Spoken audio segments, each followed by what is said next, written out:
Hello, my name is Emerson, and today we're going to be talking about how to become an avid reader when you're not really a fan of reading. So there's a lot of reasons why people kind of get turned off of reading, why it becomes boring to them, or why they have a negative feeling about it. I think number one is school. I think that's where it originates for a lot of people. That's where it originated for me when I was younger. I didn't really get fully into reading. I didn't really fall in love with books until maybe the age of like 12 or 13. And before that, I just really did not like reading. It was almost like a task to me.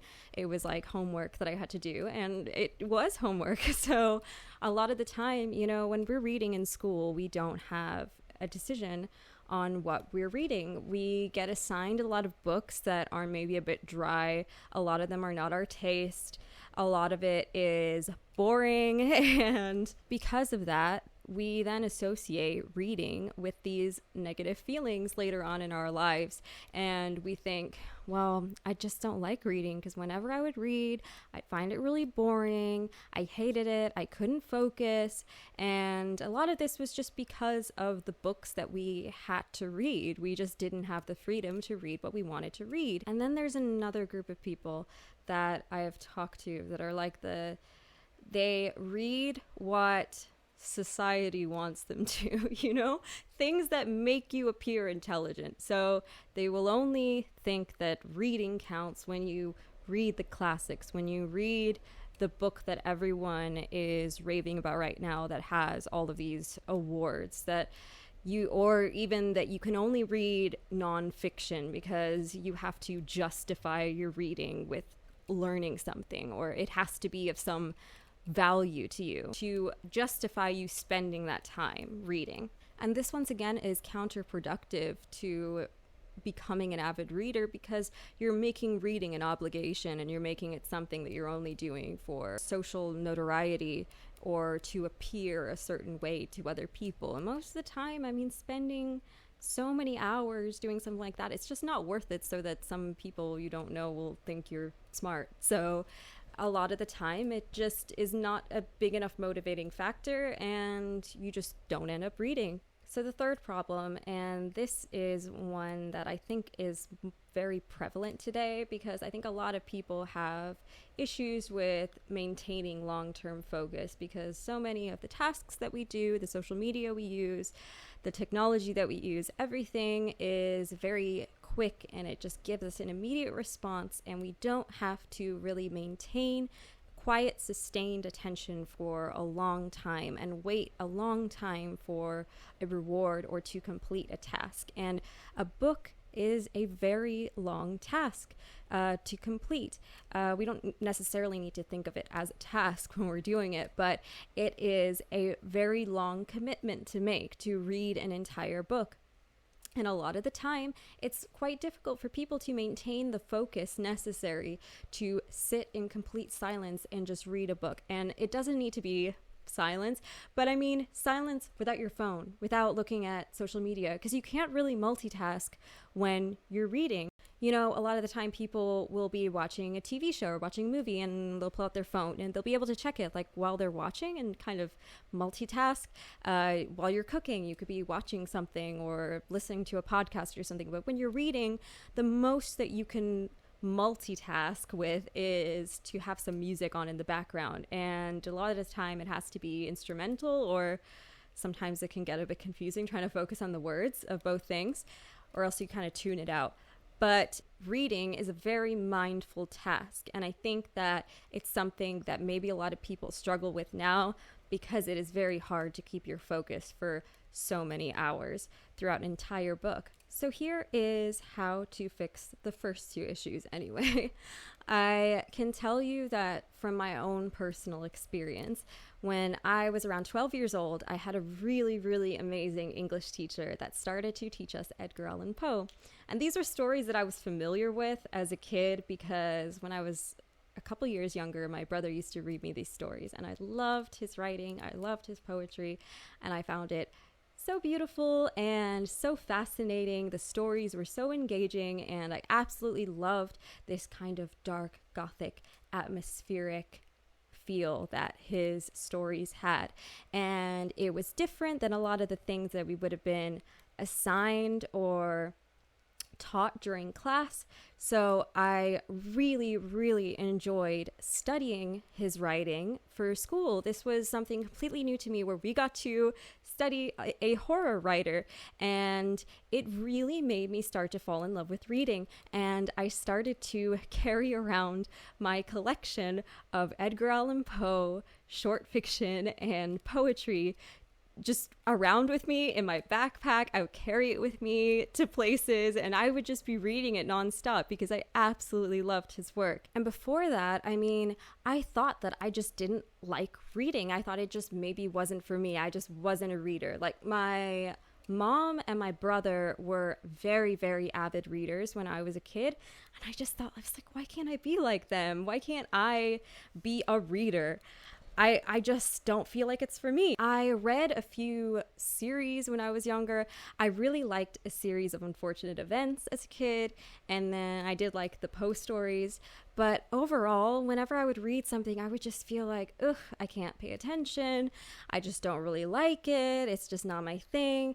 And I would just find it boring, and I would give up. And I'm so glad that I had the positive influence of that English teacher when I was a kid, because he made me really realize how much I loved literature and poetry. And a lot of the time, all it takes is just one author to change your mind and to turn you around. And that opens up a world to you of other genres and subgenres that you are going to absolutely love. So here's the thing. You don't hate reading, you just haven't found your books yet. If reading is boring and unpleasant to you, and you can't focus on your books, and you're giving up on books, you find it hard to finish them, and you just don't feel motivated to read at any time, it's because you're reading the wrong book. Reading is supposed to be addictive and engaging and fun. It is supposed to be an emotional and cathartic experience. It should be something very significant in your life, and it should create so many memories for you. It should change your perspective on things. You should learn from it, not just in a traditional sense, but even from fiction, that you can learn and change your perspective. And overall, reading is a hobby, and it is supposed to be entertaining, and we should not punish ourselves thinking, oh my God, I can only read books about how to become rich and how to build a successful network because that is the only way I can justify spending so many hours doing this activity. Absolutely not. Your only justification that you need to pursue a hobby should be enjoyment. It is so necessary that we do things that we enjoy and that fulfill us. It is okay if you are just reading fluffy romance novels. If you love that and if that brings you joy, then you keep doing it, girl. So there are a lot of things that go into your specific taste for books. And if you have a very niche one like I do, it may take you a little bit to develop that and to really find what you like. And after a while, you can start to find other books similar to the books that really grip you. So my taste for books is usually something that stays with you because of its dark nature. I like something that is disturbing. I like things that are weird. I like odd and unusual books. I like things that surprise me. I like absurdity. I like a bit of dark comedy. I like books that don't take themselves too seriously, that can be lighthearted and at the same time very impactful. I like tragicomedy. I like writing styles that feel very conversational. At the same time, I love language that is full of imagery, and I love very poetic language. I like writing that is very loose and sort of like reflective of the way we think. I like writing that's very close up in the sense that it is very focused on the characters and their internal thoughts and developments throughout the plot rather than what's happening around them. And these are all things that I've just learned from experience, just from reading books, from trial and error, from finding things that I really didn't like, and from finding things that absolutely blew my mind and stayed with me for the rest of my life. I think a good way to decide which genre or subgenre that you will really latch on to is to look at what kind of movies do you like? What kind of TV shows do you watch? What kind of art do you like? And what kind of music do you like? And to extract the feeling that you get from those things, the aesthetic from those things, and to look for that in books, because this is your taste. This is what speaks to you. And look at the media that you consume that really speaks to you and see, what is it saying to me? What is the message behind it? What is the overall vibe? And look for that in a book. And you will likely be gripped to this book. And you know what? If you don't find it in the first couple ones, it's trial and error. A lot of the time, it's a really good idea to just borrow books or to download books online, because you might try some books and they might be absolutely not for you, and you may just have to put it down, and that's fine. There's no shame in not finishing a book. Life is too short to force yourself to read books you don't want to read. If you're not in school anymore and you don't have to read books for a grade, do not force yourself to finish a book that you are not enjoying. Just leave it. It doesn't matter. Okay, another great way to avoid starting books, getting disappointed, putting them down, and then feeling discouraged and feeling like, ugh, I just can't focus. I can't commit to a book. What's wrong with me? What you should do, instead of reading the blurb, you can read the blurb, that's fine, but make sure that your priority is to read the first page of the book before you get a book, before you start committing to a book. And when you read that first page, really take in, am I going to be okay with reading this writing style for the next several hours? Is this speaking to me so clearly that I will be able to connect with this story for an extended period of time? And a lot of the time, it's like in the first couple sentences that you can just tell, oh my God, I need to read this book. This book has just captured my attention like insanely. I just find that that first page will tell you so much more than that back blurb will ever tell you. It's okay to read the blurb too. It's good to check out people's reviews too. A lot of the time, people who read the book, the readers, can give you a better summary of the feeling of the book. So that might express to you kind of a very vague vibe that you're looking for. And that's how I found a lot of books as well, because people are also looking for these very specific things. I think an important thing as well, if you are very far away from finding what your taste in books is to be very experimental.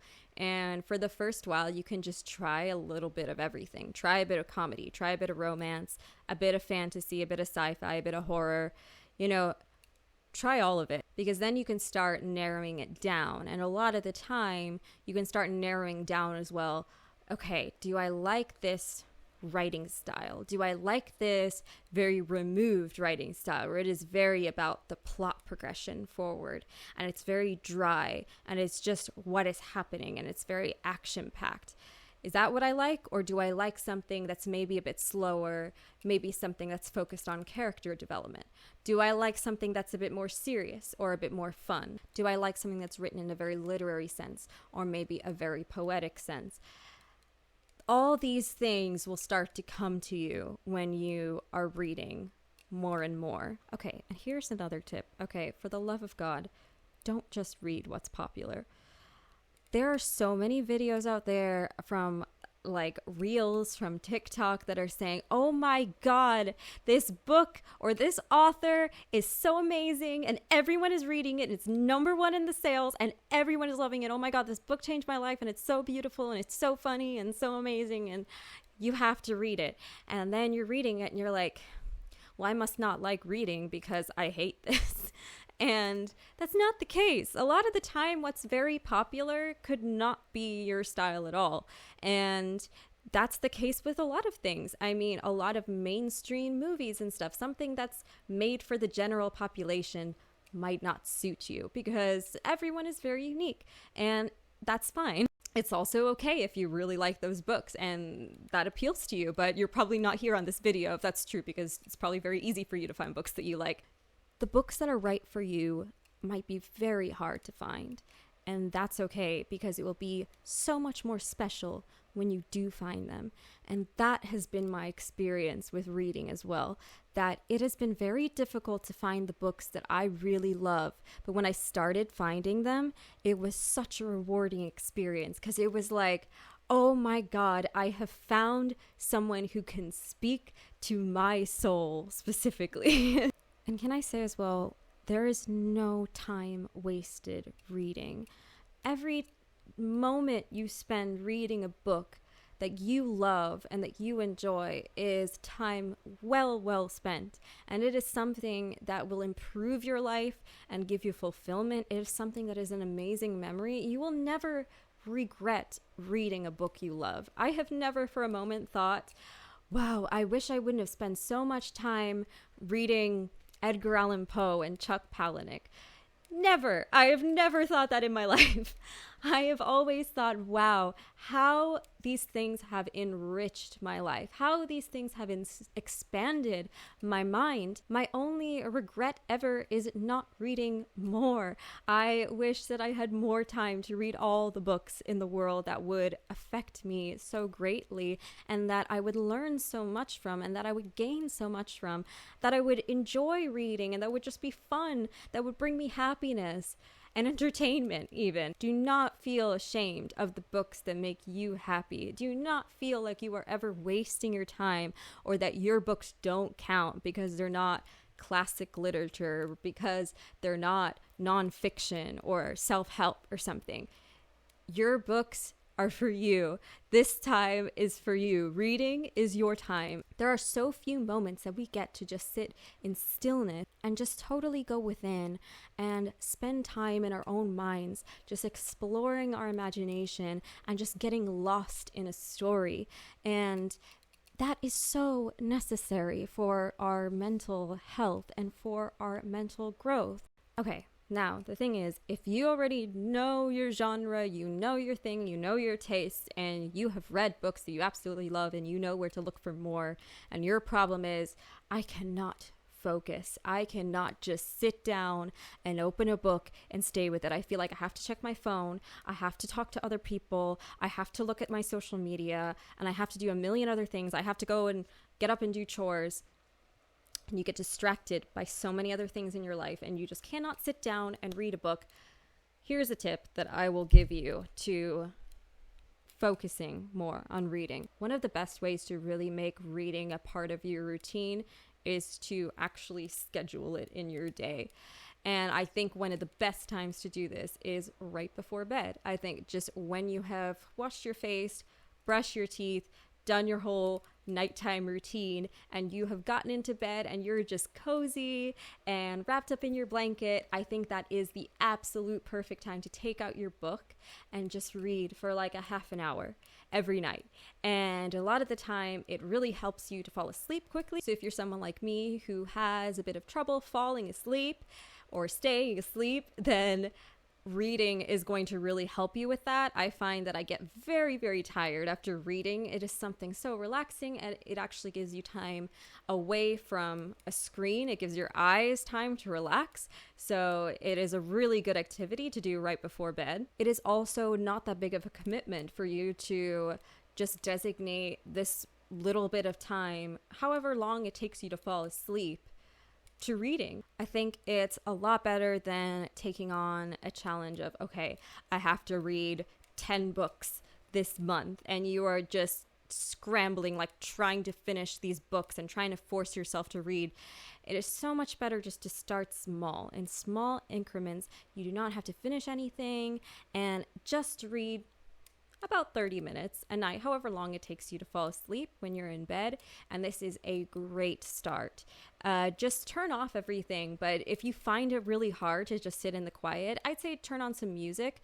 This also helps me kind of focus on reading because I have a very active mind too, and I find it hard to do things without multitasking. Like I need a million things on at the same time, or I can't focus because I feel like my brain is so loud. And I know a lot of other people have this problem too. So a lot of the time, putting on some instrumental music, some relaxing like lo-fi or something in the background. Some instrumental, some classic music is really good for just quieting that extra little part of your mind that might be like, oh, let me check my phone, let me do this.